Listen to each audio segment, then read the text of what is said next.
আজকে এমন একটা গুরুত্বপূর্ণ কথা বলবো। দেশের 90% খামারি নিজেরাই বুঝতে পারে না যে কিভাবে গরুর খামার করে লস খায়,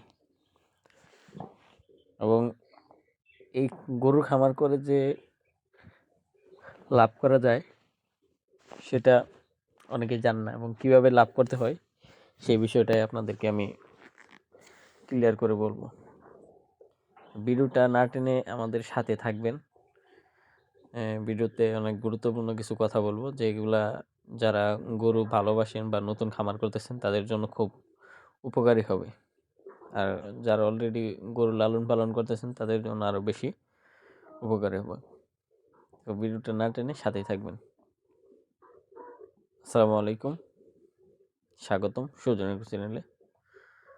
তো আজকে আপনাদেরকে একটা গুরুত্বপূর্ণ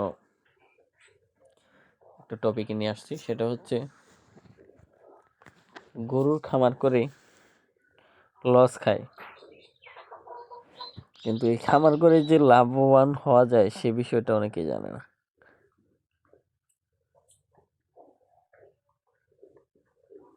তো আপনি কি কি কারণে লস খাইতেছেন এবং কিভাবে আপনি লাভ করতে পারবেন সেগুলো আপনাদেরকে বিস্তারিত খুলে বলবো।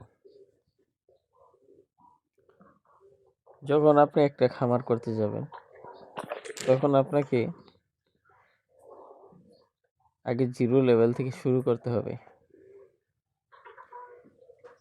এই বিষয়টা আপনাকে খেয়াল রাখতে হবে যে আপনি কোনো দিনই যে একটা কাজ আপনি জানেন না সেখানে আপনি আপনার যে কষ্টার্জিত বা উপার্জিত টাকা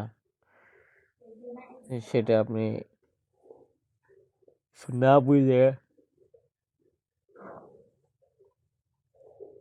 হঠাৎ করে আপনি ইনভেস্ট করবেন, সেখানে লস খাওয়ার টেন্ডেন্সি বেশি থাকবে। আপনাকে গরু পালন আগে শিখতে হবে, তারপরে আপনি গরুর উপরে বড় পরিসরে ইনভেস্ট করবেন। আর বিশেষ করে বাংলাদেশের ম্যাক্সিমাম মানুষই এখন প্রবাসে থাকে। তো আমার ওই প্রবাসী ভাইদের একটা স্বপ্ন থাকে যে দেশে গিয়ে আমি একটা গরুর খামার করব। তো সেই সমস্ত প্রবাসী ভাইয়েরা যখন দেশে আসে গরুর খামার করার জন্য কাজ শুরু করে, অনেকেই আছে কিছু বুঝুক আর না বুঝুক নিজের যে সেই উপার্জিত টাকাটা দিয়ে গরু কেনা শুরু করবে, কিন্তু ওই লোকটা কখনো একটাবার চিন্তাও করবে না যে আমি আসলেই গরুটা ভালোভাবেই কিনতে পারতেছি নাকি খারাপভাবেই।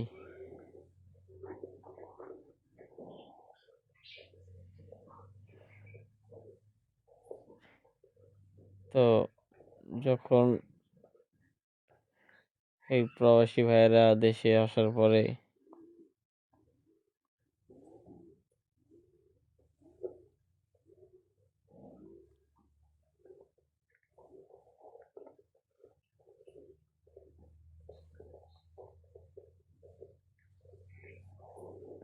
গরু টরু যখন কেনা শুরু করে, এবং গরু কেনার সময় তখন বুঝতে পারে না যে আসলে কেমন গরু কিনতেছে। ধরেন আপনার 50,000 টাকার গরু, সেটা আপনার 70,000 টাকা কিনতেছে, বা দালালের খপ্পরে পড়ে 90,000 বা 1,00,000 টাকাতে কিনতেছে, তাহলে কিন্তু সেই গরু থেকে কখনো লাভ পাবে না।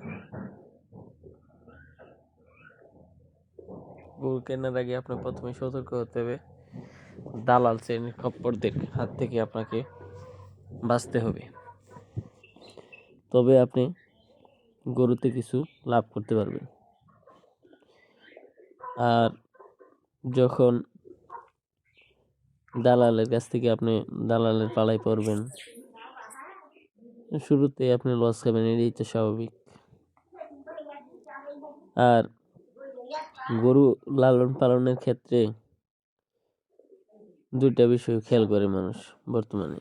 এক হচ্ছে যারা দুধ বিক্রি করে, গাভী লালন পালন করে, এদেরকে বলে ডেইরি ফার্ম। যারা ওই যে গরু হৃষ্টপুষ্ট করে,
তো বাংলাদেশে ম্যাক্সিমাম খামারিরাই এই ভুলটা করে থাকে। গরু লালন পালনের ক্ষেত্রে গরুকে ঠিকমতো কৃমিনাশক করে না, এবং সে কি করবে, ষাঁড় গরু লালন পালন করবে কি গাভী লালন পালন করবে। তো গাভী লালন পালনের ক্ষেত্রে কিছু ঝুঁকি আছে, বা কি কি সমস্যা হয়। আপনি দুধ বিক্রি করা নিয়ে একটা সমস্যায় পড়বেন।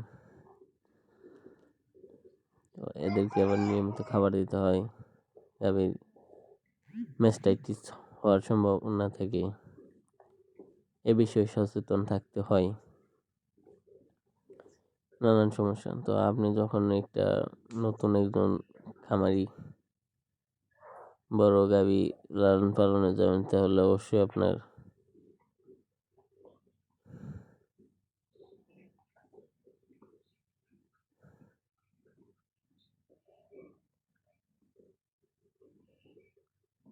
তো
গরুকে নিয়মিত খাবার টাবার দিলে অবশ্যই আপনার গরু মোটা তাজা হবে, এবং বিশেষ করে গরুকে ঠিক মতো পানি দিতে হবে। আমরা তো অনেকেই গরু লালন পালন করি, আর এরা কখনো কথা বলতে পারে না। এরা পানি কখন লাগবে এটা আপনি কেউ জানি না। তো সেই কারণেই এদেরকে পর্যাপ্ত পানির ব্যবস্থা করতে হবে।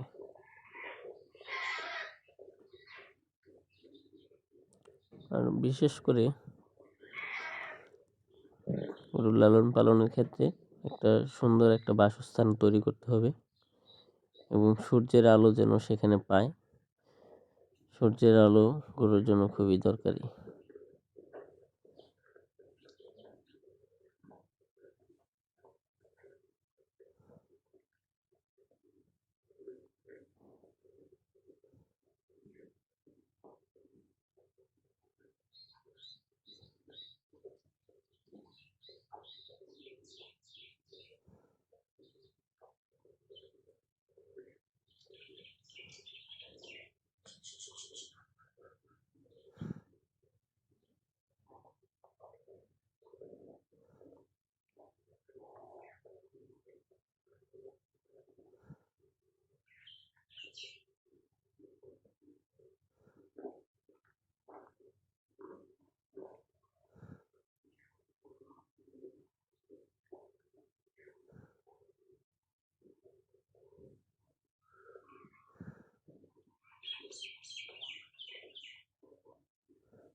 তো ভালো থাকেন সবাই এবং সুজনের একটু খামারের জন্য দোয়া করবেন। আল্লাহ তাআলা যেন বেশি বেশি বারাকা দান করে।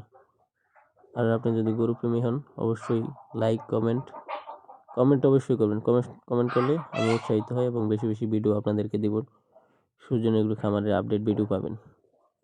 আপনি গরু প্রেমী হলে অবশ্যই